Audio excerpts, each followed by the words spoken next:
Political ads make a lot of claims about candidates running for election, but are they true? A group of San Diegans got together to grade the ads on their truthfulness, relevance, and fairness. Take a look at this ad that got an F from the group.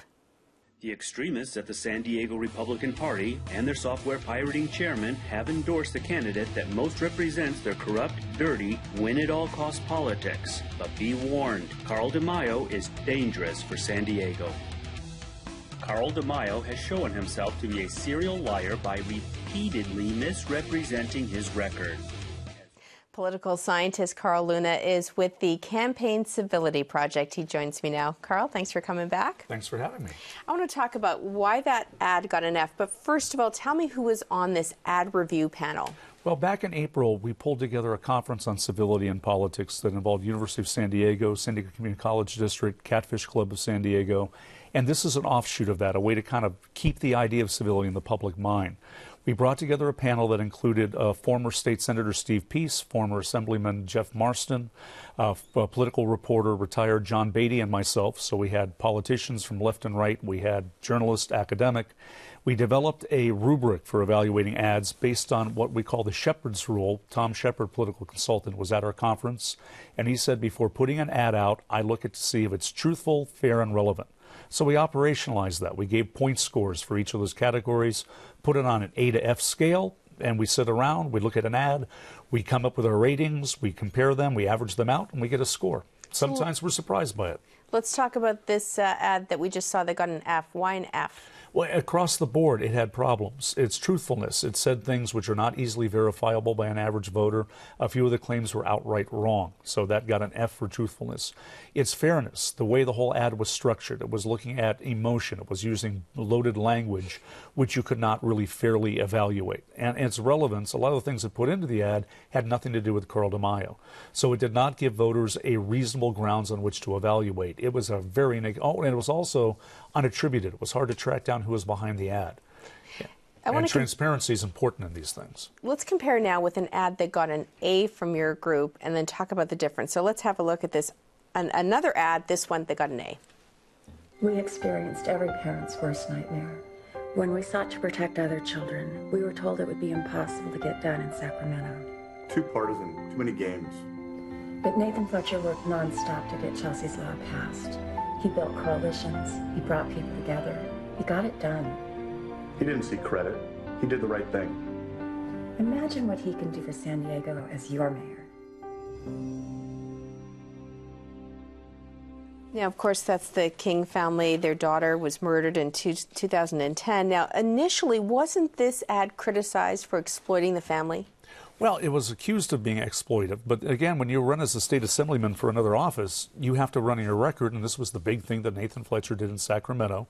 Careers have been made of much less in politics. The family volunteered to do the ad. They were not solicited to do it. And when we looked at the ad, we were surprised as to how highly we rated it, but we looked at our criteria. It was truthful. Not a thing that was said in there is not correct. It was fair. It was not emotionally aiming negative at a candidate. It was a genuine emotion from the family. It wasn't just something that was created for the event. And it was relevant. Nathan Fletcher made his reputation by working across the aisles, bipartisan on this bill, and that's something you would like to see in a mayor of San Diego. So that got an A from our panel.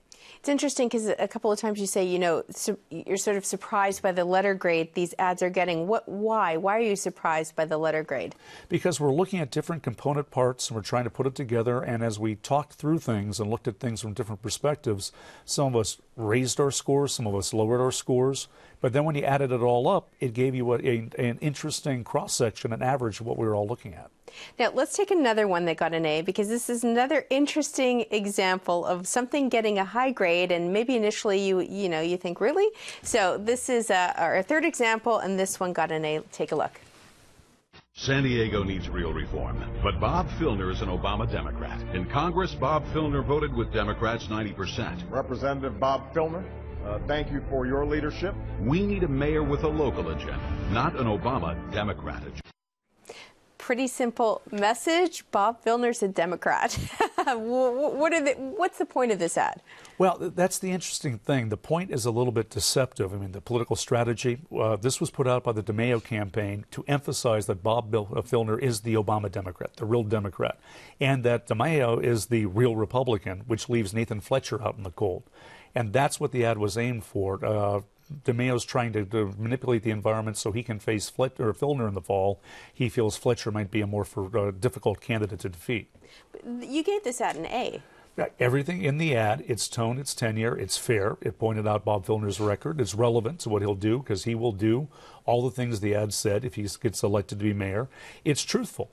It's just that the conclusion it's leading toward the viewers to now make, vote for DeMaio, well, that's also the purpose of the ad. But if you don't, Democrats will now say, yeah, vote for the Democrat, Bob Filner. Well, it's interesting. Filner likes this ad, doesn't he? Oh, yeah, he has. He said, Carl, keep on running those ads. Now, if he is his opponent in the fall, you'll get very negative ads on that one. That was a generally positive ad, talking about Bob Filner as an Obama Democrat.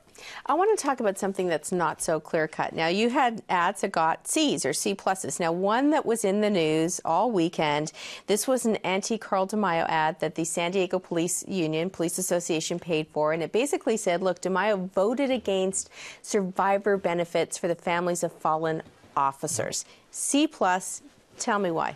When we looked at the ad, it's truthful, but to an extent. One of the things we're trying to evaluate this from is from a reasonable viewer. How easy is it to find out what this was? And we had to go on the web, and it took a little while to track through to what budget line item this was. And this vote against widows and orphans was part of a package of votes.